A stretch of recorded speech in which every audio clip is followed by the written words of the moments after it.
श्री मोक्ष प्रकाशक ग्रंथ से त्रीजा अधिकार पर अपने स्वाध्याय चाली रहे से टॉपिक अहिया नवो चालू थाय से मूल टॉपिक तो से पर्याय अपेक्षाए थता दुखो संसार में जीव दुखी होय छे અને એમાં કર્મ અપેક્ષાએ દુઃખની ચર્ચા તો ખૂબ થઈ ગઈ આગળ. હવે જે પર્યાય અપેક્ષાએ એટલે જે પર્યાયને પ્રાપ્ત થાય છે એની જે અવસ્થાઓ થાય છે એ અવસ્થાઓમાં જીવને આત્માનું ભાન ન હોવાના કારણે અતિ તીવ્ર આકુળતાને પ્રાપ્ત થાય છે. એ दुखोना वर्णनना माध्यमथी आत्माना भान करवानी जे प्रेरणा छे ए प्रेरणा अहीं आपवामां आवी छे. आपणे जे पोजिशनमां भासीए जे पर्यायने प्राप्त छीए मनुष्य पर्याय छे अने ए पर्यायमां पर्यायगत परिस्थितिओ जे थाय छे देहादी अने संयोगादी ते कर्मना उदयमां जे पोजिशनो थाय छे जीवनी बचपननी युवानीमां वृद्धत्वनी आदि जे पण अने ए अवस्थाओमां ए शरीरनी अवस्थाओ होवाना कारणे पोतानी अवस्था तो छे नहीं पण पोतानी मानीने जीव बहु अति विह्वल रहे छे, चिंतित रहे छे. घणी बधी चर्चाओ अहींया वैराग्यनी आवशे. विकल्प आवे छे घणी वार के हमणा दर्शन करतो हतो त्याओ विकल्प आवे कि हे सिमंदर भगवान, हे सिमंदर परमात्मा, विदेश क्षेत्रे आप अनंत चतुष्टय प्राप्त करीने अनंत सुख लूटी रह्या छे. सांभळ्युं? चार घाती कर्मनो भाव थयो छे. अनंत चतुष्टय प्रगट करी अने अनंत अनंत सुखનું વેદન કરી રહ્યા છો આપ અને હું અહીંયા ક્યાં એન્ગેજ છું. પહેલા હું ક્યાં વ્યસ્ત છું. આપ પણ મનુષ્ય ભવે અને હું પણ મનુષ્ય ભવે પણ કેટલું બધું અંતર છે. વાર વિચાર કરવો જોઈએ. બહુ જોરદાર વાત છે ભાઈ. भगवान ने जोईने आपणी पर्यायनी वर्तमानहीनतानुं ज्ञान अने आपणा सामर्थ्यनो विश्वास आवो जोईए. आत्मा तो अनंत गुणों का धनी फिर भी पर्यायों में रूढ़ी है ना शैलेश भाई.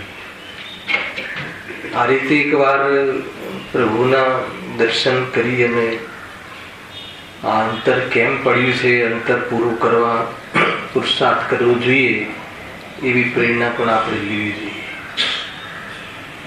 ઘણી વાર ખ્યાલમાં આવે કે જે લૌકિક સુખ છે, ઇન્દ્રિય સુખ, સુખાભાસ રૂપ સુખ, જે 5, 25 વર્ષ, 50 વર્ષ, 100 વર્ષ એ સુખની પ્રાપ્તિ અર્થે જો આપણે, યદ્યપિ એ સુખ નથી, સુખનો આભાસ છે, એના માટે એલર્ટ રહેવું, એના માટે ઘણું સાવધાન રહેવું, એના માટે પરિપૂર્ણ સમર્પિત રહીએ છીએ, તો જે અનંત કાળના સુખ માટે અને જે ખરેખર સાચું સુખ છે એ માટે કેટલું સમર્પિત થવું જોઈએ એ વિચારવા યોગ્ય છે. આપણે 5, 25 વર્ષના જે બાહ્ય ઇન્દ્રિય ભોગ અને એમાં જે સુખ માનીને, યદ્યપિ એ સુખ છે નહીં અને ત્યાં પુરુષાર્થથી પ્રાપ્તિ થતી નથી, બે તો પણ આપણે એટલા સમર્પિત છીએ. કેમ કે મનુષ્ય પર્યાયનું હેડિંગ સાંભળીને જ મને આ વિકલ્પો આવ્યા લાગે કે આ પર્યાય કેવું મહત્વપૂર્ણ કાર્ય કરવા માટે મળ્યું છે અને આપણે એવી જગ્યાએ એન્ગેજ થઈ ગયા છીએ.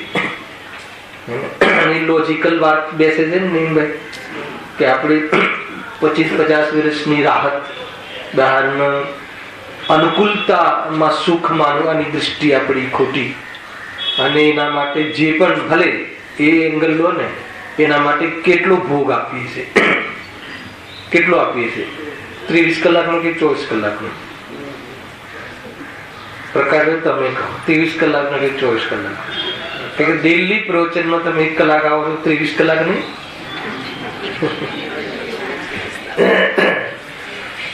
તો 1 કલાકના આપણે આત્મા માટે ભોગ નથી આપતા, એ પણ ન ગણાય એમાં. સમજમાં આવે છે? બહુ મોટું પેટ ખુલશે અગર 1 કલાક શાના માટે આવીએ છીએ ખોલીએ તો. એટલે છે ને 24 કલાક મતલબ એટલો ભોગ આપીએ છીએ. તો એ એક એ લોજિક બેસતું નથી આપણને.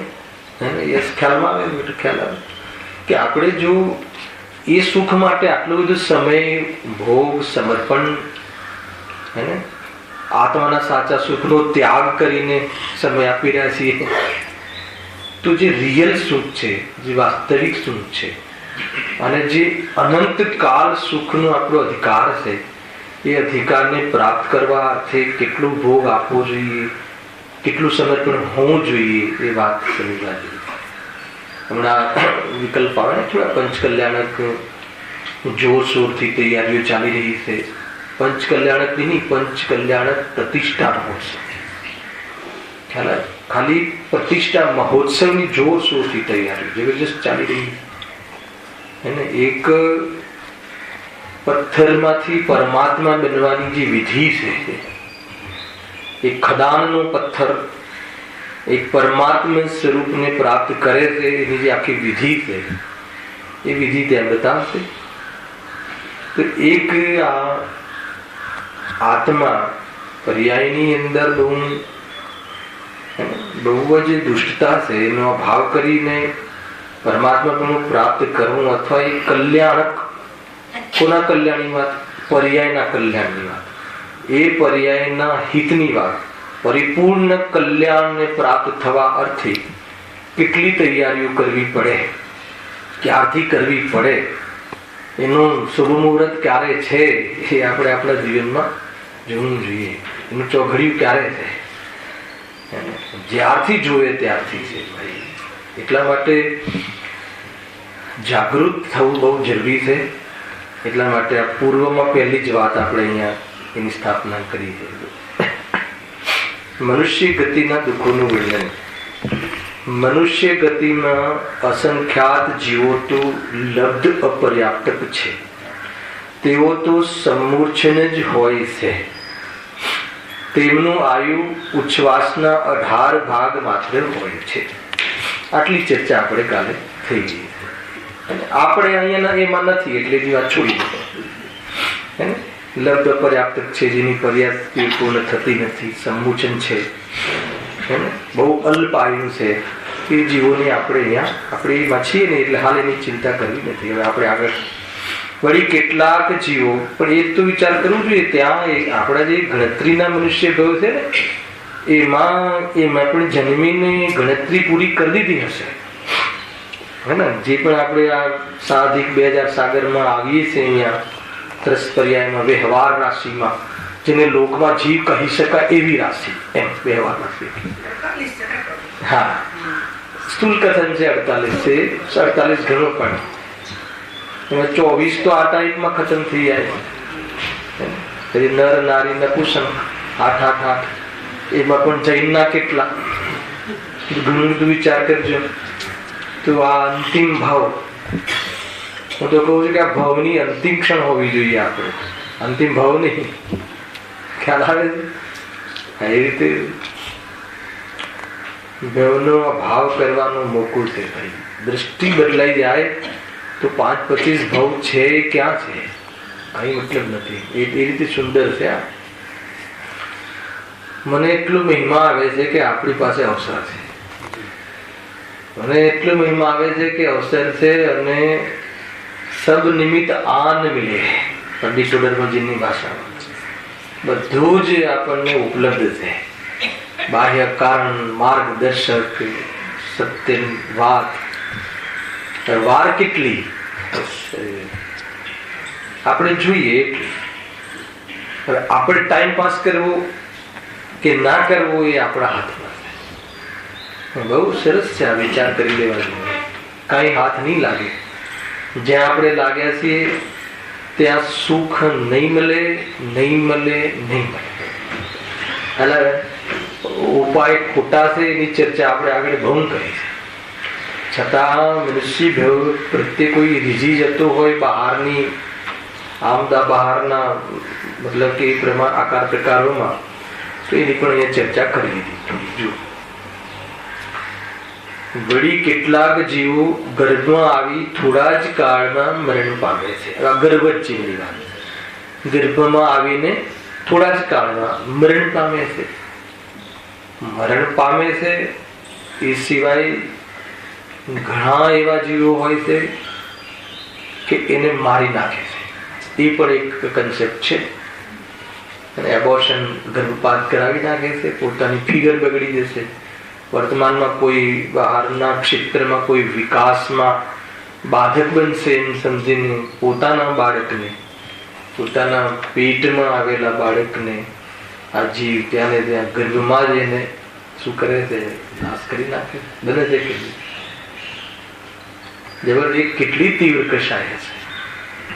એક માતા, એક પિતા પોતાના બાળકનું જીવ લઈ લે, એ બી બહારની તુચ્છ આ શરીરની ફિગર આદિ એને મેન્ટેન કરવા. વર્તમાનમાં કોઈ સેલિબ્રિટી હોય કે કોઈ બહારમાં કોઈ જગ્યાએ એનો વિકાસ હોય અનેક ક્ષેત્રમાં, તો કહે છે કે પછી એમાં બાધક થશે. એ અર્થે આવા કૃત્ય કરે છે જીવ. અને બહુ મોટી વાત છે. એક જીવને ભગવાન બનવા આવવા ન દેવો કેવો મોટો અપરાધ છે. ચાહે બાળકી હોય કે ચાહે બાળક હોય, મેલ હોય કે ફિમેલ હોય, ભગવાન બનવાની સામર્થ્ય ધરાવે.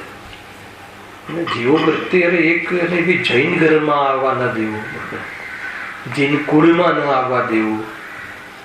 સમજમાં આવે ને વાત? તો આવા ભવ આપણે ગર્ભમાં અનેક વખત મનુષ્ય ભવ પૂરા કરી દીધા અને અનેક જીવોના પૂરા કરવામાં નિમિત્ત પણ બન્યા. કાળા કેર કર્યા જ છે, કર્યા હશે, ખબર નહીં હોય આપણને. વળી કેટલાક જીવ તો ગર્ભમાં આવી થોડા જ કાળમાં મરણ પામે છે. તેમની શક્તિ પ્રગટ ભાસતી નથી, એટલે એમના દુઃખ તો એકેન્દ્રીય સમજવા, વિશેષ છે તે વિશેષ સમજવા. સામાન્ય જે આ પછી બહારમાં કેવી રીતે આજે કહ્યું ને ગર્ભપાત આદિ, એ રીતે પણ દુઃખ તો થતું હશે કે નહીં થતું? એક અંદરમાં જે છે સંઘની પંચિદ્ર જીવ, અને જીવ તો છે ને એકેન્દ્રીયને પણ દુઃખ થાય છે. આપણે સિદ્ધ કરી આવે તું પેટમાં બાળક જે આવ્યું તો એને આપણે એનો આયુષ્ય અર્થાત તો એનો જીવ હરી લેવો, એનું જીવન 10 પ્રાણ રૂપ સમાપ્ત કરી દીધું, તો એને મોહના કારણે એ ટાઈપની પીડા કે દેહના છૂટવાનું દુઃખ થતું હશે કે નહીં થતું?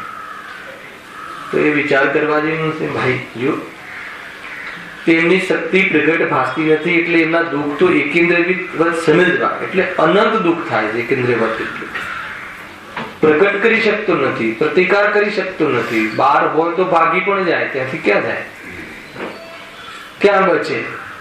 હા, એ રીતે છે.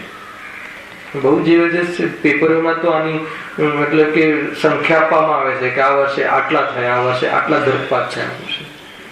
સરકાર તો કરે છે પ્રયાસોનું ટેસ્ટિંગ, કેમ કે મેઇન અન્ય મતોમાં તો જે બાળકીના જન્મ થવા પ્રત્યે બહુ વિરોધ છે. દીકરી હોય તો બસ તો શું છે, ખ્યાલ આવે કે નહીં? અરે એ પણ ભગવાન આત્મા છે. આત્મ કલ્યાણ કરવા અર્થે અહીંયા મનુષ્ય જીવન મળ્યું છે, છીનવી ન લેવું જોઈએ. કોઈ કહે કે શું કરે તો એટલું જ આયુષ્ય લઈને આવ્યો, કોઈ એવું નઠોર વ્યક્તિ હોય કે તો એટલું જ આયુષ્ય લઈને આવ્યો, તેમાં આપણે શું કરીએ? એ તો એટલું જ આયુષ્ય લઈને આવ્યો, પરંતુ તે જે ભાવ કર્યા એનું ફલ છે કે નહીં? એ વાત તો સાચી જ છે, એટલું જ આયુષ્ય લઈને આવ્યો હતો, એ તો એના આવા કોઈ ભાવનું ફલ જ છે, પરંતુ તે જે ભાવ કર્યા એનું પણ ફલ છે કે નહીં? એ રીતે સમજવું. કુલ મળીને મનુષ્ય ગતિમાં આવી જાતિની ઘટનાઓ પણ ઘટી અને આપણી સાથે પણ અનેકવાર ઘટી હશે. અને આપણે પણ માતાની કુખમાં આવ્યા હશું અને ત્યાં બહાર આવતા પહેલા જ એને એ આદિનું મરણને પ્રાપ્ત થયા હોઈશું. એ રીતે છે. જીવો ગર્ભજ જીવોને કેટલો કાળ ગર્ભમાં રહેવાનું થઈ પછી બહાર નીકળવું થાય છે. તેમના દુઃખોનું વર્ણન કર્મ અપેક્ષાએ પૂર્વે કર્યું છે. બહાર નીકળવાની વાત ગર્ભમાં હમણાં લેશે પાછું. આપણે ગુરુદેવની બુકના માધ્યમથી પણ ગર્ભનું દુઃખનું સ્વરૂપ શું છે એનો આપણે થોડો અહેસાસ કરીશું. એટલે બહુ મતલબ કે એનાથી મારે ગર્ભમાં આવવું જ ના પડે એવું કોઈ કાર્ય કરીએ આપણે. આ મૂળ વાત છે. ગર્ભના દુઃખોનું વર્ણનથી એને આ જન્મ મરણના ફેરા ટાળવાનો ઉપાય કરવો જોઈએ જલ્દીથી. એના ઉપર આપણે પ્રેરિત થવું જોઈએ. એમાં કહે આ તો બહાર આવ્યા પછી જે આગળ થઈ ગઈ છે વાત કર્મ અપેક્ષા, જે બહાર આવે થોડુંક પછી અને બાળકમાં થોડુંક બુદ્ધિનો વિકાસ થાય, યુવાન થાય, બુદ્ધિ એની ખરાબ થઈ જાય છે. પછી અનેક પ્રકારે મા બાપને પણ ત્રાસ આપે છે, ઘણી બધી ચીજો થાય છે કે નથી થતી, બધું ભૂલી જાય. જે જન્મ આપવામાં નિમિત્ત છે એવા માતા પિતાને પણ ક્યાં છોડે છે? આજે ઘણો ત્રાસ આપે છે. ત્યાં લખ્યું છે ગુરુદેવે મોક્ષમાં આના પ્રવચનમાં કે 4 છોકરા હોય પેટે, મોટા થાય પરંતુ પછી ભાગ પડી જાય છે એટલે પોતાને જ બધું કામ આવી પડે છે. અને હવે તો 5 ભાગ પાડે છે. એને 5મો ભાગ આપીને માને કે બાપને અલગ ઓરડો આપી દે છે. અને કદાચિત એમ ન કરે તો આ ઘેર ચાયણી ને પેલા ઘેર જાયણી, હે ને? ખ્યાલ આવ્યો રાજેશભાઈ? 2 મહિના 3 મહિના નહીં. એ તો માતા પિતાને દરેક દીકરા પ્રત્યે પ્રેમ હોય ને એમ કહે સમાજમાં. ખ્યાલ આવે કે નહીં? સમાજમાં એમ કહે પાછો કે અમારે તો અમે તો રાખીએ પણ એને રાખવાના પૈસા લે છે કે એ કેટલી બધી આતો કે મનુષ્ય ભાવમાં પણ ઓછી. અને મૂળ તો દુઃખ આ દીકરો મારો છે અને મારી રક્ષા કરશે, હું ગાયક છું એવી સ્થાપના ન કરી, માતા પિતા તરીકેની સ્થાપના કરી આગળ આવે તો એનાથી દુઃખી થાય. દુઃખી તો એનાથી થાય છે, કોઈ દીકરો કાઢી મૂકે છે એનાથી. કેવી જાતિના અપમાન સહન કરવા પડે મહેન્દ્રભાઈ? ચલાવે કે નહીં? રાખે ન રાખે, છોકરાઓને હાથ પર રાખ્યા હોય, હે ને? બધું છે ને, આમાં બાપને ભૂલશો નહીં, ભીને સુવીને સુકે સુવાળજે, પણ એ બધાને ખબર છે. તું એટલી બધી મતલબ કે કેર કરી હોય ને પછી આ ખ્યાલ નહીં. આજે મનોવિજ્ઞાન છે ને ભાઈ, આજે સાયકોલોજી છે ને કે દરેક પિતા દરેક પિતા પોતાના બાળકની એટલી કેર લે છે કે જેટલી પોતાના પિતાની નથી લેતું. તમે જોઈ લો એવી જાતિની પરિણતિ. દીકરાને થોડુંક બીમારી થાય તો તરત જ જાય ને, અને પિતાને થાય તો કે આ મેં હવે તો પૂરું થવા આવ્યું છે, પછી છે પછી કાલ જશું ને, તો તું પણ પિતા છે ને એટલું યાદ રાખે. એક એવું પેલા પેપરમાં ક્યાં કે સન્મતિ સંદેશ લેખ આવેલો એક કે જે એક ફેમિલી હતું તેના મા બાપને માટીના વાસણમાં ખાવાના આપે, તો પછી મા બાપનું આયુષ્ય સમાપ્ત થઈ જાય છે. પછી જે એના છોકરા હોય છે એના દીકરાને કહે છે કે બેટા તું આ વાસણ ફેંકી આવ. તેના જે દીકરો શું કહે છે ખબર? કેમ ફેંકી આવો, રાખો બેટ બાપા, હવે મારા માટે મારે આ યુઝ કરવું પડશે. આવો એક લેખ આવે. એટલે કહેવાનો મનુષ્ય ગતિ આ દુઃખનું કારણ તો ન હોય. આપણે આપણને પેલા સ્થાપના જ ખોટી કરી છે, એ તો મગજમાં રાખવું જોઈએ. એ બધું છે ભાઈ, જો બહુ જ ભાગ પડે છે. માને હું રાખું કેમ કે કઈ કામમાં હાથ બટાવે. બહુ બધી તમે અમારે અમે બહાર નીકળીએ ને તો આપણે ક્યાંક આટો મારવા જઈએ બગીચામાં, તો રાત સાંજે પેલા બધા જે શું કહેવાય સિનિયર સિટીઝન એ લોકોનું એક અલગ ગ્રુપ હોય છે. એને તું સર્વા થાય એવું નથી હોતું, આ તો જ્યાં એવું હોય એની વાત છે.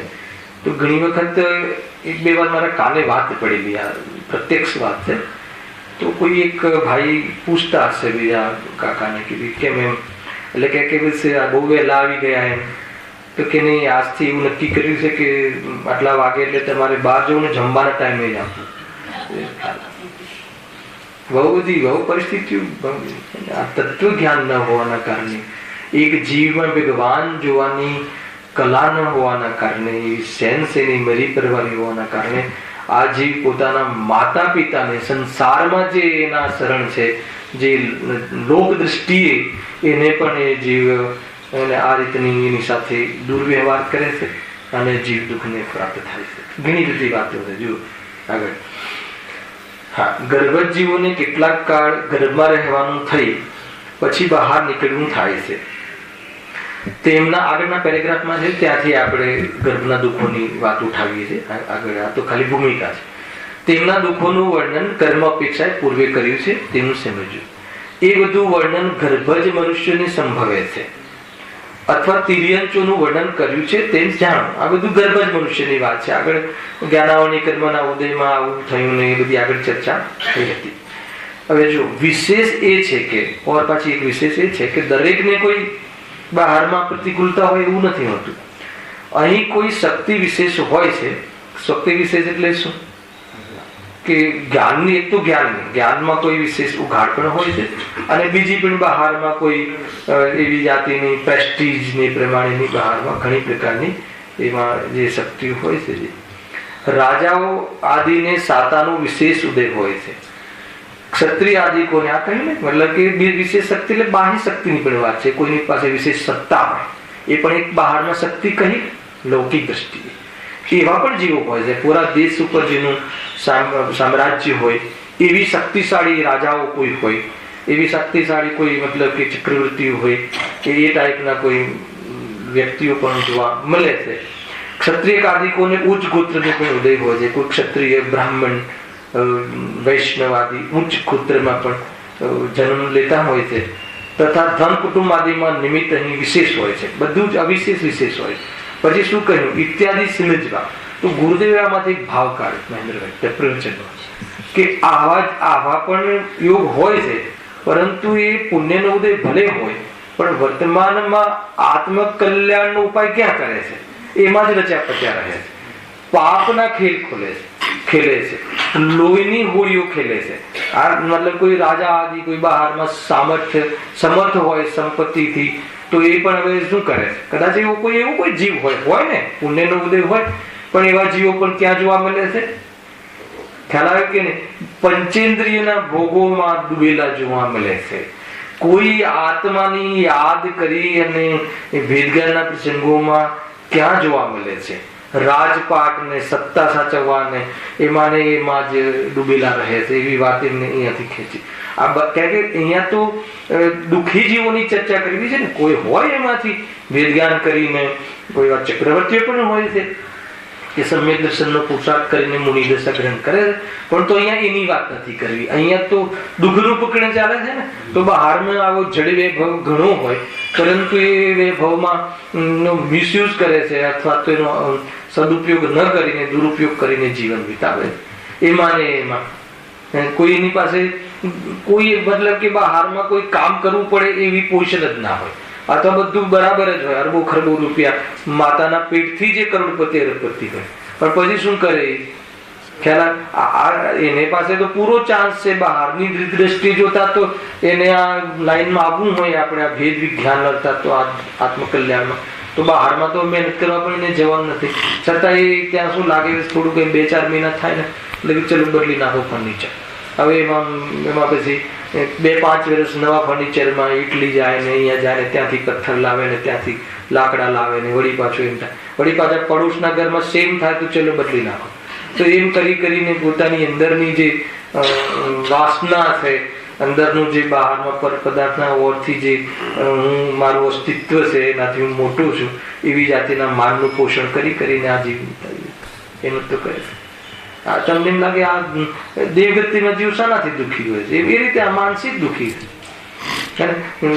હવે એને જોવા જઈએ તો શરીરનું કઈ દુઃખ છે, શરીરની કઈ પીડા, શરીર બી નિરોગી છે, દરિદ્રતા પણ ક્યાં છે, તો હવે શાનું દુઃખ છે? બીજું આગળ વધી જાય એનું દુઃખ. હવે એમાં એ કહ્યું હવે અસહ્ય દુઃખ છે, મને ન બોલાવે એનું દુઃખ, એ માનસિક દુઃખ છે, મારું અપમાન થયું. હવે એમાં એનું શું છે, કઈ પીડા છે? તો એવા દુઃખોથી એ જાતિનો જીવ દુઃખી થતો જાય. વિચાર કરજો. અને આપણું કાંઈ પણ જાય ને કંઈ પણ ન બગડે, બધું જ સંપન્ન હોય, પછી દુઃખી થવાનો ચાન્સ ક્યાં છે? તો કે આ રીતે દુઃખી થાય. એટલે કોઈ બહારની સામગ્રીથી સુખ દુઃખ નો સંબંધ નથી. આ કશાયથી, અણસમજથી, ગેરસમજથી, સત્ય ન સમજવાથી દુઃખી થાય. હા, હવે આગળ. અથવા ગર્ભાદી અવસ્થાના દુઃખો તો પ્રત્યક્ષ ભાષે છે. કેવું શબ્દ લખ્યું જો? જેમ વિષ્ટામાં લટ ઉત્પન્ન થાય, સમજમાં, તેમ ગર્ભમાં શુક્ર શોણિતના બિંદુને પોતાના શરીરરૂપ કરી જીવ ઉત્પન્ન થાય. જે શરીર પર આપણે મોહીએ છીએ એ સારું બનેલું છે. અંડકોષ નરકોષ છે ને, માતાનો અંડકોષ નરકોષ થી ફલિત થાય છે શરીર, એને પલિતી છે. એ પલિતીમાં લખ્યું છે જેમ વિષ્ટામાં લટ ઉત્પન્ન થાય, વિષ્ટામાં લટ કીડું ઉત્પન્ન થાય, એવી રીતે આ શરીર, આ આત્મા, આ જીવ મનુષ્યના એ માતાની કોખમાં એ લોહી અને પરુ અને એની વચ્ચે આ ઉત્પન્ન થાય. આ એ રીતે કહીને આ વિભસ્ત રસનું કથન છે. નાટકમાં 9 રસ હોય છે, ખ્યાલ છે? એમાં આ વિભસ્ત રસ એક હોય છે, એનું અનેક પ્રકારની સાહિત્યની પણ સામાન્ય ચર્ચા છે. ખેર આપણે એ દિશામાં નથી. અહીંયા એ રીતે ગર્ભમાં શું છે, ગુરુદેવ એને આ રીતે લે છે કે એટલો સકોડાઈને રહે છે. તો એમાં 2 એંગલ બતાવે એમને. 2 એંગલ કયા બતાવે કે એક તો જીવ અહીંયા બહારમાં ક્યાંક અડધો કલાક સકોડાઈને બેસવું હોય એકદમ, તો કેવું પરેશાન થઈ જાય છે. માન લો કે આપણી પાછળમાં 3 સીટેડ ગાડી હોય પાછળમાં, અને 5 સીટ 5 જણને બેસાડી દઈએ તો શું થાય? સમજવાનું શું કહું છું? તો એ જીવને જલ્દી થાય કે અહીંયાથી ઉતરીએ જલ્દી. એમ આ 9 માસ બેસવું પડે છે, ભગતમાં રાખજો. અને આપણે એમ શું કહીએ, બહુ લોંગ રનમાં જવાનું હોય તો ઠીક છે, આપણે લોંગ રૂટમાં જ જવાનું, બેસી જાય, આપણે લિફ્ટ બી આપી દઈએ. તો પાછળ વાળાની શું હાલત થાય? એને જલ્દી ઉતારો. તો કે એને એટલું નથી સહન થતું, તો આ 9 માસમાં એને કેવું સહન કર્યું હશે? એમ તો એક તો એ બતાવે છે. ખ્યાલ? હું તમને ભેટો કરાવું, ગુરુદેવને મળાવું. તમને ગુરુદેવને મળવાનો અર્થ ખબર પડી? જો આ છે ને, આ ગુરુદેવને, જ્ઞાનીઓને, અર્યંતોને મળવાનો અર્થ આ છે કે એમને જે બતાવેલા તત્વો, રહસ્યો, પછી એમને કહેલી આજ્ઞા, એમને ખટક રાખવાના કહેલા, એલર્ટ રહેવાના કહેલા ઉપદેશ, એ બધા હૃદયમાં રહે ને, એનું નામ કે આપણે એમનું ભેટું થયું છે. અને એનું ફિઝિકલ બળવાની વાત નથી અહીંયા. જો એનું એક ઉદાહરણ આપું કે એક માતાને 2 દીકરા હોય છે, તો એક દીકરો બાજુમાં રહે ને એક દીકરો અમેરિકા રહે, એક દીકરો ઘરમાં રહે. તો એ માતાને ભલે ઓલો કોળીઓ ત્યાં હાથથી ખવડાવતો બધું હોય, પણ એની માતાના જ્ઞાનમાં ઓલો દીકરો વસે છે. બને છે એવું? તો કે ભાઈ શું કરતો હશે અત્યારે, એ બી આમ કરતો હશે અત્યારે. આ તો બતાવો નિકટ કોણ છે, નજીક કોણ? તો તમારે એના જ્ઞાનનો વિષય બનાવીએ ને. ભલે ગુરુદેવ આપણે યોજનો દૂર છે અત્યારે,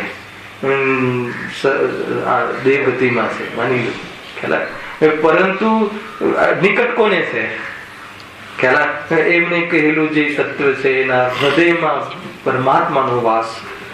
અને સિમંદર ભગવાન ક્યાં બિરાજમાન છે પણ કે મારા હૃદયમાં.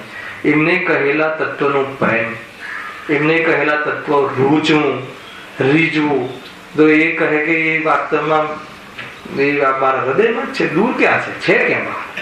આ પણ એક છે. એટલા માટે આ જો એ નિકટ રહેવું હોય જ્ઞાનીઓના, તો એમના કહેલા તત્વોને પ્રત્યે પ્રેમ રાખો, અથવા એમને કહેલી જે એલર્ટ રહેવાની જે આપણને આજ્ઞા આપી છે, આજ્ઞાને તમે પાળો, નિભાવો. તો કહે છે કે જ્ઞાનીઓની સાથે છીએ, જ્ઞાનીઓની પાસે છીએ. આ એ પણ એક વસ્તુ સમજવા જેવું છે. જે રીતે આ તો પોતાના ઉપર છે. આમ બી નિકટતા શામાં હોય છે? આપણે બધા એક શાના આધાર છીએ? આપણે બધાનો એજન્ડા એક છે એટલે એક છીએ, બાકી તો પૃથક પૃથક છીએ. દરેકનો આપણો એજન્ડા એક છે, શુદ્ધાત્માનો આશ્રય કરીને મોક્ષ જેવું છે. એટલે ભલે ને જે ખૂણે અત્યારે આપણા પરિચયમાં ના હોય તો એ બધા એક છીએ આપણે, એવું છે એમ સમજે. ખેર જુઓ, બહુ સુંદર વાત છે અહીંયા. મતલબ કે સુંદર એટલે કેવી રીતે કે આપણને વૈરાગ્ય લાવી દે, જે આપણને વિરક્ત કરાવે એ વાત આપણા માટે મહત્વની છે. હવે ગર્ભની વાત આવી છે ને અહીંયા. આપણે જે મૂળમાં શું હતું, કઈ વાત હતી મૂળમાં? ગર્ભાદી અવસ્થાના દુઃખો તો પ્રત્યક્ષ ભાષે છે. જેમ પ્રત્યક્ષ ભાષે છે ગર્ભાદીમાં, પ્રત્યક્ષ ભાષે છે કે ગર્ભમાં કેવી રીતે કે જેમ વિષ્ટામાં લટ ઉત્પન્ન થાય તેમ ગર્ભમાં શુક્ર શોણિતના બિંદુને પોતાના શરીરરૂપ કરી જીવ ઉત્પન્ન થાય છે. ત્યાંથી જ આપણે એ વાક્યની અહીંયા ચર્ચા કરીએ છીએ. જો સંસાર બ્રહ્માંડમાં જીવને મનુષ્યપણું ક્યારેક જ મળે છે. પહેલા તો 4 ગતિના ભવોમાં સૌથી ઓછા ભવ મનુષ્યના કર્યા છે. નરક અને તિર્યંજના દુઃખો ભોગવીને માંડ ક્યારેક મનુષ્ય થયું. તો સૌથી પહેલા તો 9 માસ સુધી માતાના ઉદરમાં પુરાઈને અત્યંત સંકોચાઈને રહે. આ તો આપણને પ્રત્યક્ષમાં ખ્યાલ છે. અને ઠીક છે, કોઈ જ્ઞાનીઓની વાત છોડી દો, જે તીર્થંકરો ત્યાં અવતાર લે છે, માતાના ગર્ભમાં આવે છે, તો એની 6 મહિના પહેલા સફાઈ આદિ જીપણી, અને એની માતાને એ ટાઈપનું દુઃખ નથી હોતું ગર્ભમાં જે બાળક બહાર આવવા સંબંધી. પરંતુ એ તીર્થંકરના જીવને પણ એ પ્રોસેસમાંથી તો જવું પડે છે. પહેલા 9 મહિના રહી અને પછી બહાર આવીને અંતિમ ભાવ હોય, પ્લસ સમ્યક દર્શન હોય છે. એટલે એમને દુઃખ નથી, એ સમજજો, દ્રષ્ટિગત દુઃખ નથી. એ વાત મગજમાં રાખો કે કેમ કે જે પણ તીર્થંકરના જીવો હોય છે ચતુર્થ કાલમાં આવે છે અહીંયા, તો સમ્યક દર્શન સહિત માતાના પેટમાં આવે છે. તો દેહથી ભિન્ન આત્માની પ્રતીતિ એમને રહે છે. અને જે ચતુર્થ ગુણસ્થાને ઓછામાં ઓછું 6 મહિને તો એક વાર આત્મામાં શુદ્ધોપયોગ રૂપ પરિણતિ તો સંભવે છે. તો ગુરુદેવ શ્રી ત્યાં ફરમાવે છે કે લોજિકથી તો ગર્ભમાં રહેલો જીવ પણ એ 6 મહિનામાં એક વાર સ્વરૂપમાં ડૂબતો હોવો જોઈએ. તરત જ કહે છે, પણ ક્યાંય શાસ્ત્રમાં આ વાત ડાયરેક્ટ જોવા મળી નથી, એટલે શાસ્ત્રથી જાણી લેવું એમ બધું જોરદાર. જો શાસ્ત્રને સાઈડમાં રાખીને કોઈ વાત નહીં. મને તો અનુભવ છે ને, હું તો અનુભવી જીવ છું, તો હું મારા અનુભવથી કહું છું એવું ક્યારે નથી કહ્યું બોલ્યું છે. હાલા કે ભગવાને આમ કહ્યું છે, મુનિરાજોએ આમ કહ્યું છે. દિગંબર જૈન ધર્મ એના થાંભલાઓ છે મુનિરાજ વિશે. પંડિતો પણ જૂના પંડિતોનું પણ કહેવું પડે. આગમમાં આમ વાત કરી છે, આગમમાં આમ કહ્યું. હું મારા અનુભવથી કહું છું એમ ન કહ્યું, ક્યારે બી ન કહ્યું. અને કહી બી દીધું હોત તો આપણને પ્રોબ્લેમ નતો, પરંતુ એ આગમને અનુકૂળ વાત નથી. 5મી ગાથામાં આચાર્ય દેવ કહે છે હું મારા અનુભવથી કહું છું, પણ એના પહેલા શું આગમમાં જે કહ્યું છે એને હું અનુભવ કરીને કહું છું, તું અનુભવ કરીને સમજજે. આગમને સાઈડમાં રાખીને વાત એમની પણ નથી. આપણે 10 લક્ષણ કરવામાં લીધી હતી 5 મિનિટ, ભૂલાઈ જાય ને 10 લક્ષણ કરવામાં શું કરે ભાઈ? અભ્યાસ તો કરવો પડશે, જાતે અભ્યાસ તો કરવો પડશે. જાત વગર ભાત નહીં પડે. કોઈ વિદ્વાન કે કોઈ ગુરુ કે કોઈ અરિહંત આપણને મોક્ષે લઈ જશે એવી રાહ નહીં જોતા. મોક્ષનો માર્ગ બતાવી દે, ચાલુ તો પોતે પડશે. સમજમાં આવે? પોતાના ચિત્તમાં એ વાત મહત્વપૂર્ણ વાત હોય ને એ હૃદયમાં રાખવી જોઈએ. જુઓ, સૌથી પહેલા તો 9 માસ સુધી માતાના ઉદરમાં પુરાઈને અત્યંત સંકોચાઈને રહ્યો.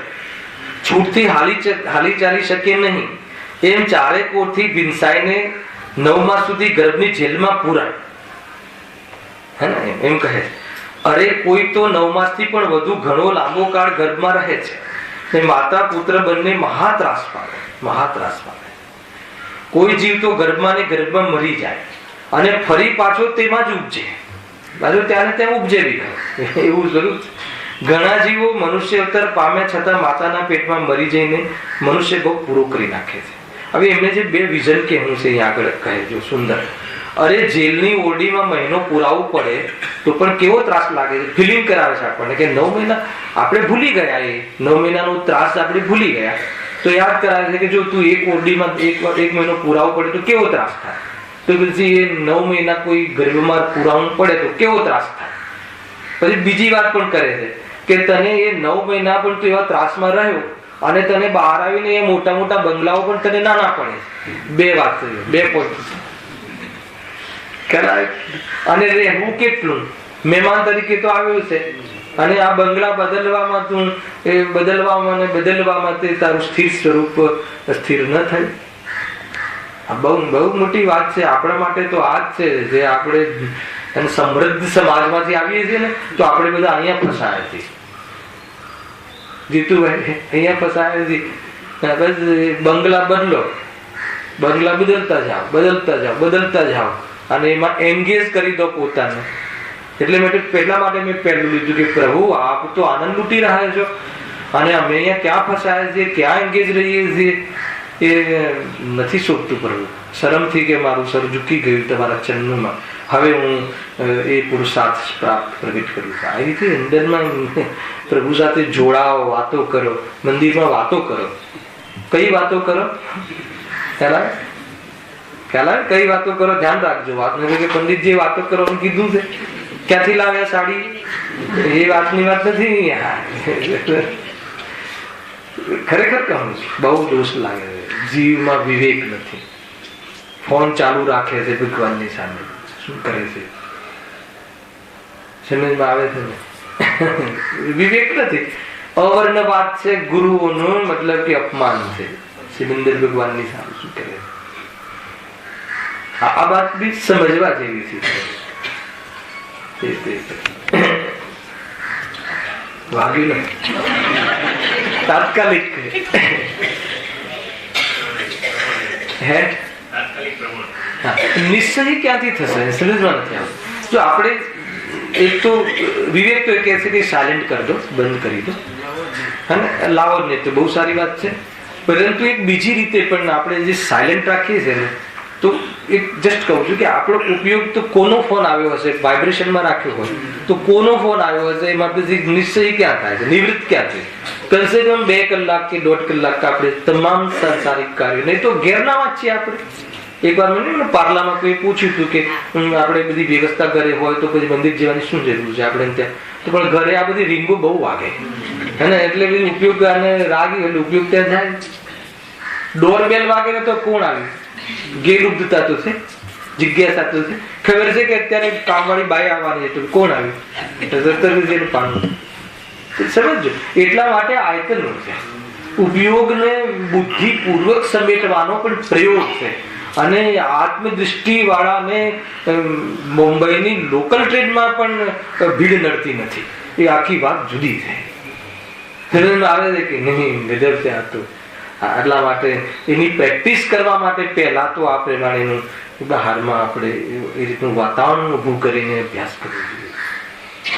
ઘણી બધી વાતો બુદ્ધિપૂર્વક હશે. 9 વાગ્યા સુધી કોઈ કોન્ટેક્ટ નહીં, 9:30 સુધી કે 10:30 સુધી કોઈ કોન્ટેક્ટ નહીં, કરવો જ નથી કોન્ટેક્ટ. બુદ્ધિપૂર્વક બંધ કરો, કઈ ફરક પડી જતો નથી. ઉપરથી તમારું એ રિસ્પેક્ટ કરશે. મંદિરમાં છે ભાઈ અને વેપારી હશો તો એ મંદિરમાં છે, 10:30 સુધી મળતા જ નથી. ટેવાઈ જશે, 10:30 પછી જ ફોન કરશે. તમે ભવિષ્યમાં ટ્રાય કરશો એ તમને એ સમયમાં જ ટ્રાય કરો. લોકોને ખ્યાલ આવી જાય છે કે 10:30 થી 5 જ મળે છે, કે 10:30 થી 5 માં તમારા કામ અપટાઈ જશે. એક વાર પ્રયાસ તો કરો, ખ્યાલ આવે કે નહીં. એટલું શું કરે, મન નહીં માનતા, મોહ નથી માનતો તો કે મોહને મનાવો, મોહને બતાવો કે બહુ ફટકા ખાધા છે, બતાવો થોડુંક. આ ગતિઓના પ્રકરણો વાંચી બહુ ફટકા ખાધા છે, તારી ડિમાન્ડ પૂરી કરીને તો મેં હે ને બહુ અપમાન સહ્યા છે, ઘરેથી કાઢ્યો, છેદાયો, ભેદાયો, શું નથી થયું મારી સાથે હે ને. આ દેહને મારો માનીને દેહની ડિમાન્ડ, રાગની ડિમાન્ડ પૂરી કરીને એમાં મેં શું બાકી રાખ્યું છે દુઃખમાં? કયું દુઃખ બાકી રાખ્યું છે? પંચભૂતગલ પરાવૃત્તિમાં ઘણી બધી વાતો છે. તમારે બુદ્ધિપૂર્વક આને વિચારમાં લાવવું પડશે. એ રીતે એવું 2 કલાક એકની ઠેકાણે સંકોચાઈને બેસતા પણ અકળાઈ જવાય છે, તો પેટની અંદર 9 મહિના રહીને કેટલી અકળામણ ભોગવી હશે? હવે ઓલું એમના શબ્દમાં વાંચું જો એટલે તમને ટ્રસ્ટ આવે. એ કહ્યું 9 માસ એટલો બધો સંકોચાઈને રહ્યો તે તો ભૂલી ગયો, અને હવે બહાર આવીને મોટા બંગલા પણ એને ટૂંકા પડે છે. પ્રભાવ છે ને, ગુરુદેવ બેઠા હોય ને કહેતા તને બંગલા ટૂંકા પડે છે, એનો જ શું થયું છે? ટૂંકા પડે છે એનો જ શું? લડે છે બંગલાઓ માટે. 5-5 રૂમો, 1-1 2-4 બંગલા ખાલી પડી રહે તો એ મારો કરીને ક્લેશમાં જાય છે. એક તો આ ખ્યાલ આવે કે અને બાકી તું એને વેલ ફર્નિશ કરવામાં પ્રવચનો ચૂકે છે, તો અહીંયા કહે છે હવે તને એ બી ના પડે છે.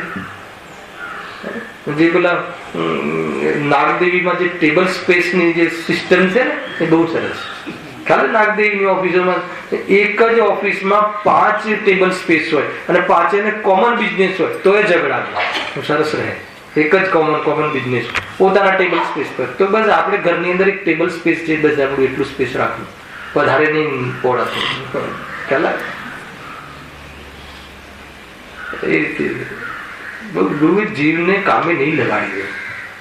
જેમ જેટલું તમે બહારમાં મોહ ગણો છે પરિણામમાં, અને બહારમાં એને કામ આપશો તો એ તો એંગેજ રહેશે. સાફ સફાઈ કરાવવામાં, આ કરાવવામાં, કરાવ્યું છે તો મેન્ટેન કરવામાં ક્યાં. અને એટલા જવાનો ટાઈમ આવશે. ક્યાં જવાનો ટાઈમ આવશે? ક્યાં એવી જગ્યાએ જવાનો ટાઈમ આવશે કે ત્યાં બંગલો નહીં મળે, ઊંધા બિલમાં ઊંધો લટકી છે આગળ આવશે. બનાયા ત્યાં બિલોમાં ઊંધું લટકી છે. કોઈની પણ પરવા કર્યા વગર બેઠો ખુલ્લી રીતે ગુરુદેવે એટલી ખુલાસાથી વાત કરી છે ભાઈ. આ તો વાત અપનાવવા જેવી. જો એના કનેક્ટેડ ઓર થોડું વાંચી. સંસારમાં પ્રથમ તો જાણે મનુષ્યપણું મળવું મુશ્કેલ જ છે, બરાબર. દુર્લભ મનુષ્યપણું પામ્યો તો તેમાં પણ દેહ દ્રષ્ટિથી જીવ દુઃખી થયો. દેહ દ્રષ્ટિ આત્માના ભાર વગર અનેક પ્રકારના ઘોર દુઃખો એને ભોગવ્યા. હવે પાછું 9 માસનું જોઈન્ટ કર્યું કે એ ગાથા ચાલે. 9 માસ સુધી ગર્ભમાં અશુચિ સ્થાનમાં રહ્યા પછી જન્મ વખતે બહાર નીકળતા પણ મહાન ત્રાસ પામ્યો. જન્મ વખતે અસહ્ય વિસ્માત ઘણી વાર મૃત્યુ પામ્યો. વિસ્મા. હવે સાંભળો, માતાનું મોઢું પણ જોયું નહીં. હજી તો જન્મીને માતાની ગોદમાં આવે અને માતાની નજર તેની ઉપર પડે તે પહેલા તો તે અનિત્યતાની ગોદમાં આવ્યો છે. છોકરો છે કે છોકરી એ નક્કી કરે તે પહેલા તો તેના આયુષ્યમાંથી અસંખ્યાત સમય ઓછા થઈ ગયા છે. અરે ઘણા તો જન્મતા વેત વધી જાય છે.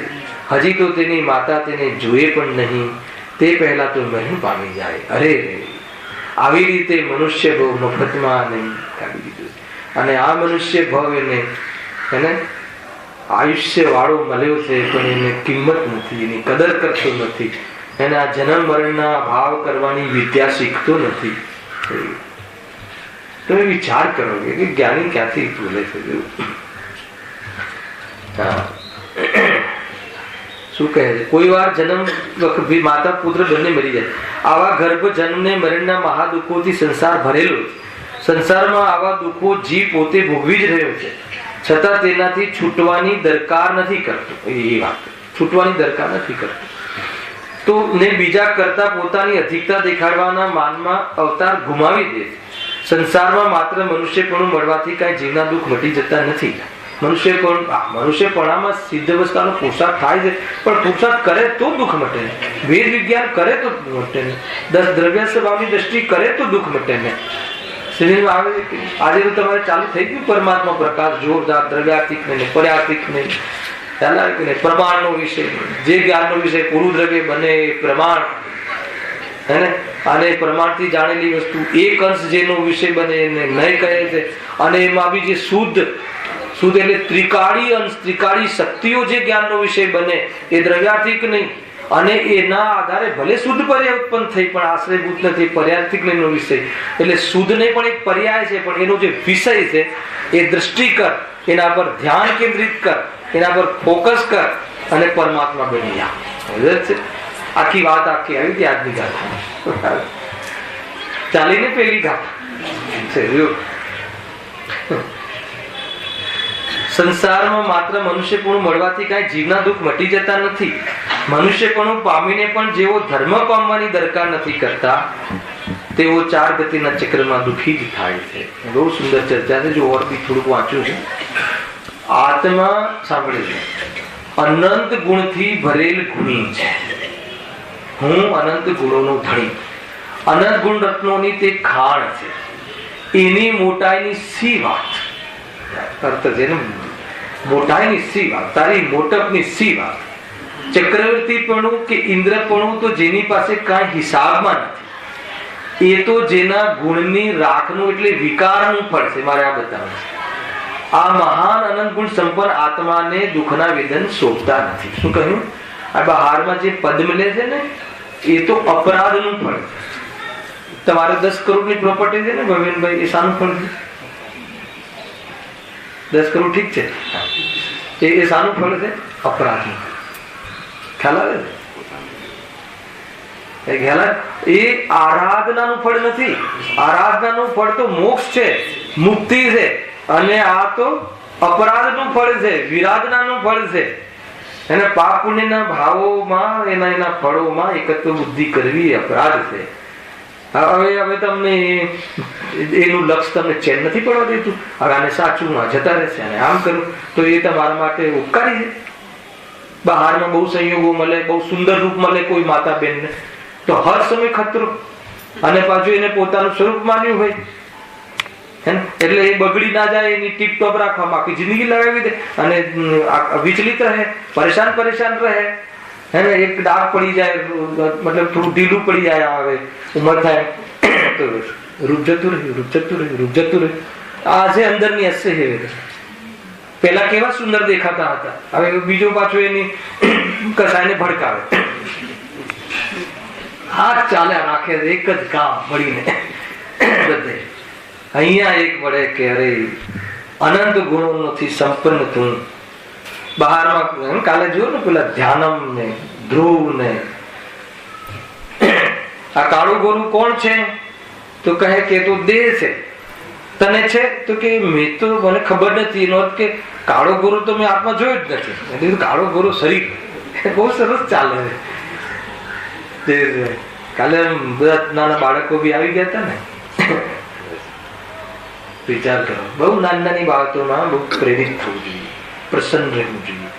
વેદ જ્ઞાનના વિષયો અને બસ આનંદમાં રહેવું, કાંઈ બગડતું નથી. હજુ આગળ શું કહે છે કે ભાઈ ચક્રવર્તી અને ઇન્દ્રપણું એની કોઈ હિસાબમાં જ નથી. હિસાબમાં નથી એટલે શું?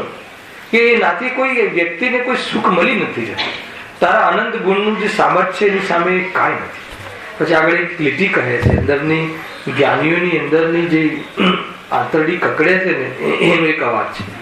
ચૈતન્યના દુઃખની કથા કહેવી પડે તે સરળ છે. જીવ દુઃખી છે એમ કહેવું પડે. અનંત ગુણોનો ધની, અનંત ગુણોથી સંપન્ન, ત્રિકાલી ધ્રુવ બહારની પર્યાયો ફરે એમ અંદરમાં દુઃખી થતો રહે. ખોટી બુદ્ધિના કારણે આ ચૈતન્ય દુઃખી થાય છે. એના દુઃખની વાત અમારે કહેવી પડે છે. એટલું શરમની વાત છે અને એ તમને શોભતું નથી એમ કહે. એટલી જોરદાર તમે એમનો અભિપ્રાય છે. આ લખ્યું ને કેટલું અંદરમાં દુઃખ થાય. ચૈતન્યના દુઃખની કથા કહેવી પડે તે શરમ છે. એ તો સુખનું ધામ છે અને તને જોતા નથી આવડતું. એ चैतन्य तत्व के भीतर परिपूर्ण ज्ञान का सार. एक बार જોઈ કાંઈ જતું નથી. કોઈ એક વાર તું જો તો ખરો જ્ઞાનની ઓરથી જો. चैतन्य तत्व के भीतर परिपूर्ण सुख का सागर. ज्ञान का सागर सुख का. सुख સાથે સંબંધ કરો. કે જ્યાં એને વેદ જ્ઞાન થાય છે, જ્યાં એને પોતાની ને પરની ખબર પડે છે, ત્યાં એને બસ પોતાની ચીજ જે છે એ ઓળખાઈ જાય છે. અને એટલી નહીં કેવી છે, જેવી છે એવી ઓળખાઈ જાય છે. ધ્રુવ છે હંમેશા ચેતનવંત રહે છે. જડના કાલા ગોળા ટુકડા પતળાથી એને કોઈ જાતનો ફરક નથી પડતો. તો એ જીવ તાત્કાલિક શું થઈ જાય છે? ज्ञान का सागर ની जगह सुख का सागर. चैतन्य तत्व के भीतर परिपूर्ण ज्ञान का सागर, परिपूर्ण सुख का सागर. निज परिणति प्रमुदित हो तो भर लो अनुभव की गागर. अपने स्वभाव को तो थोड़ा सा तुम जानो. तुम ये त्रिकाली ध्रुव हो, अपने को तो पहचानो. लेकिन सुंदर थे. बहु भटके हो तुम चारों गतियों में जाकर, पशु गति में भी जन्मे हो नैमी ग्रह वेग से आकर. જલ્દી જાગી બસ એ કહે છે અહીંયા કે ભાઈ તું જ્ઞાનીને અંદરમાં વેદના થાય છે. જ્ઞાનીને આ જીવ દુખી રહે, સુખનો સાગર ઘરની અંદર આટલું જલ અને આગ લાગેલી રહે તો એને ઓળખાણ નથી કે આ જલથી આગ ઓલવી શકાય છે.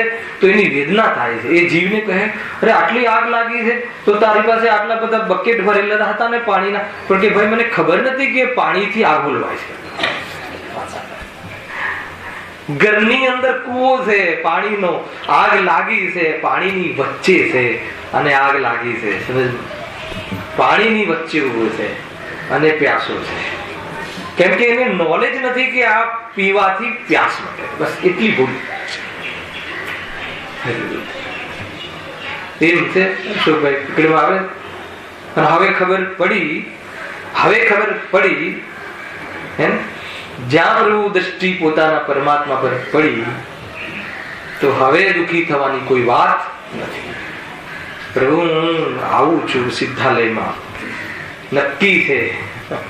થોડીક અંદરમાં મનોબળ, થોડીક પોતાને પ્રોત્સાહિત કરો, પોતાને પ્રેરિત કરો. રોવાની વાત નહીં. એટલી જોરદાર વાતો છે. ઓર બી લેશું એમાં એક બે લીટી આગળ વાંચી. શું કહ્યું? પછી ત્યાં ક્રમપૂર્વક જ્ઞાનાદિકની શરીરની વૃદ્ધિ થાય છે. હવે આગળની હિસ્ટ્રી કહે. પછી ત્યાં ક્રમપૂર્વક જ્ઞાનાદિકની શરીરની વૃદ્ધિ થાય છે. ઘરમાં જ્ઞાનાદિકની પણ વૃદ્ધિ થાય છે અને શરીરની વૃદ્ધિ થાય છે. અંદરમાં ગર્ભની અંદર જ્ઞાન વધે છે. પેલા આપણે સાંભળ્યું ને અર્જુનનો, એનો પુત્ર અભિમન્યુ. તો એ અભિમન્યુની માતા અથવા અર્જુન પોતાની પત્નીને જયારે પેટમાં અભિમન્યુ હોય છે ત્યારે એને એ ચક્રવ્યૂહમાં નવકોઠામાં કેવી રીતે પ્રવેશ કરવો એ શીખવાડે. તો એ શીખે પણ છે. આ બધું ચાલે છે. શું કરે છે? અંદરમાં શીખી શકે છે. નૈમિતિક કથન છે બધું જ. માતા જે હું ચરપરો જે છે ને આદિનાથ ભગવાનની પૂજામાં ચરપરો, માતા ખાવે ચરપરો તો એ બાળકને પણ ચરપરો ખોરાક મળે. તીખું ખાય તો બાળક તીખું ખાય, અંદરમાં તો ખોરાક મળે. એટલે જયારે બાળક પેટમાં હોય ને ત્યારે વીર પુરુષોની ભગવાન મહાવીરની એ બધી પ્રથમા યોગની ચોપડીઓ આપણે વંચાવડાવીએ છીએ કે ભાઈ એમાં રહે. યદ્યપિ એ બાળક એ સ્વતંત્ર ઉપાદાન, એને સંસ્કાર લેવાનો ચાન્સ આપીએ છીએ અને સંસ્કાર લે તો લઈ શકે છે એવું કહે તો કહે છે કે અને છે ને ઇતિહાસમાં એ 9 કોઠાનું જ્ઞાન કેવી રીતે લીધું હતું? પછી 7 કોઠાનું અંદર ઘૂસવાનું લીધું ને પછી બહાર નીકળવાની વાત આવી તો માતા સુઈ ગઈ, તે એવું બતાવે છે લોકોમાં. માતા સુઈ ગઈ તો અંદર બાળકે સુઈ ગયો તો પછી બહાર કેવી રીતે નીકળવું એને ખબર ના પડી. આવે કુલ મળીને મારે કહેવું છે કે વાસ્તવમાં નિમિત્ત પ્રધાન કથન છે, પણ એવું અંદરમાં એ કોઈ જેવી યોગ્ય હોય અને બહાર એવું કોઈ એને બહારમાં ચાન્સ મળી જાય તો કામ કરી દે, જ્ઞાન વધે. ગર્ભની અંદર ભણાવવાની વાત છે આ. કોઈ વૈજ્ઞાનિક ને ખબર પડે તો એ અત્યારના પ્રયોગ ચાલુ કરી દે, લૌકિક ભણાવવા લાગે, હશે કદાચ. એ રીતે છે આ બધી વાતો. બધું જ પોસિબલ છે, બધું જ પોસિબલ છે. અંદર જ્ઞાનનું સ્વરૂપ છે ને એ રીતે, તો એ રીતે શીખે છે, અંદર બાળક શીખે છે.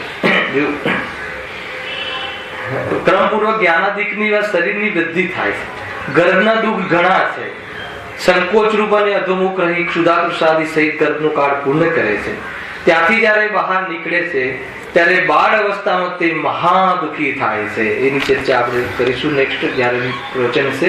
બાળકપણમાં પણ ઘણા દુઃખ છે. કોને એમ થાય કે બાળકને શું દુઃખ હોય, કેવું મસ્ત રહે છે, તો બાળકોને કઈ ચિંતા છે? અરે એને ઘણી ચિંતા હોય છે, તમને ખ્યાલ નહીં. એને ઘણા એના પોતાના ઘણા પ્રોબ્લેમમાં એંગેજ હોય.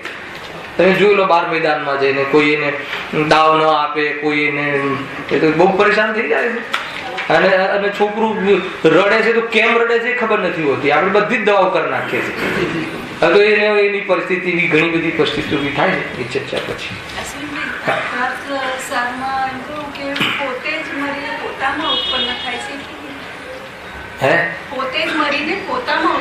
પોતે જ મરીને ઉત્પન્ન થાય છે એટલે સંમોચન જીવ તરીકે બી ઉત્પન્ન થઈ જાય. એ રીતે પણ થઈ શકે છે. સહેજાનંદી